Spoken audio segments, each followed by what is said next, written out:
ہم بڑے فخر سے ان کے ریسٹورنٹوں میں، ان کے ہوٹلوں میں داخل ہوتے ہیں اور یہ اپنے لیے ہم نے اسٹیٹس سمبل بنایا ہوا ہے۔ میں یہاں سے جب گزرتا ہوں تو KFC کے اوپر ایک یہودی کی لگی ہوئی تصویر میرا کلیجہ چیرتی ہے۔ میں کہتا ہوں کبھی تو ہمارا مزاج یہ تھا، ہماری مائیں ہمیں کہانیاں سناتی تھی کہ باروں آئے دو انگریز، اگلے نالوں پچھلا تیز۔ اس سے مراد پاخانہ اور پیشاب تھا، اور آج ان کی تصویریں جو ہیں وہ ہمارے سروں کے اوپر لگی ہوئی ہیں۔ ہمیں تو یہ درس دیا گیا تھا، من لم یجد صدقہ فلیلعن الیہود، تمہارے پاس اگر صدقہ دینے کے لیے کچھ نہ ہو، یہودیوں پر لعنت کر دیا کرو، اللہ صدقے کا ثواب عطا فرما دیا کرے گا۔ لیکن آج ان کی تصویریں ہمارے سروں پہ لگی ہیں اور ہم ان تصویروں کے سائے میں بیٹھ کے زندگی کا عیش مناتے ہیں اور زندگی کی خوشیاں اور زندگی کی بہاریں حاصل کرتے ہیں۔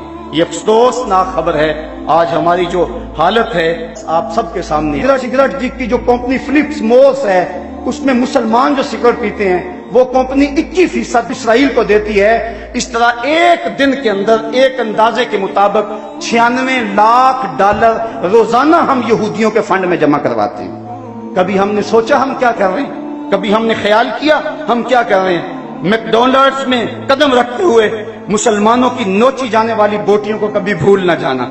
ہم عجیب لوگ ہیں، لا مکہ لا محمد کا مونوگرام رکھنے والے مشروبات کے بغیر ہماری انجوائمنٹ ہی ادھوری رہتی ہے۔ پے ایچ پینی ٹو سیف اسرائیل کا مخفف رکھنے والے مشروب کے بعد دل مانگے اور پر مجبور ہے۔ سوچیں ہم کیا کر رہے ہیں؟ کیا لکس، رکسونا اور لائف بوائے سے غسل نہ کریں تو صاف نہیں ہوں گے؟ سنسلک ہیڈ اینڈ شولڈر سے بال نہ دھوئیں تو کیا گنجے ہو جائیں گے؟ لپٹن اور بروک بانڈ کی چائے نہ پئیں تو زندہ نہ رہیں گے؟ فیئر اینڈ لولی اور پونڈز کریم استعمال نہ کریں تو کیا چہرے بگڑ جائیں گے؟ وڈ لینڈ اور ایکشن کے جوتے نہ پہنیں تو کیا چل نہ سکیں گے؟ بس تھوڑا سا سوچنے کی ضرورت ہے۔ اور یہ کمپنیاں کرتی کیا ہے؟ ایک طرف تو اسرائیل کو سپورٹ کرتی ہیں، دوسری طرف یہ اپنی زبردست تشہیر سے ہمارے معاشرے کے اندر بے حیائی کو فروغ دیتی ہیں، اور دن رات وہ اس میں لگی ہوئی ہیں۔ مختلف سیمینار، مختلف واکس اور جشن بہارا کے نام سے، اس کے علاوہ بسنت میلہ اور میوزیکل پروگراموں کے نام سے یہ کمپنیاں ہم سے ہماری متاع حیات چھیننے کے لیے دن رات کوشش کر لی ہیں، اور یہ خطرناک قسم کی چال ہے اور مسلمان اس کے اندر شکار ہو رہے ہیں۔ میرے صاحبو، میں آپ سے اتنی گزارش کرنی ہے کہ ضرور آپ ان کمپنیوں کے اندر جائیں اور اپنا عیش اڑائیں، لیکن اتنا ضرور سوچ لیں کہ یہودی ہنڈوں سے تار تار عصمت بہنوں کو حشر کے دن کیا جواب دیں گے۔ کبوتر کی طرح آنکھیں بند نہ کریں اور ان کی طاقتور تشہیر کے سامنے بے بس نہ نظر آئیں۔ سوچو تمہاری رقم کہاں جا رہی ہے؟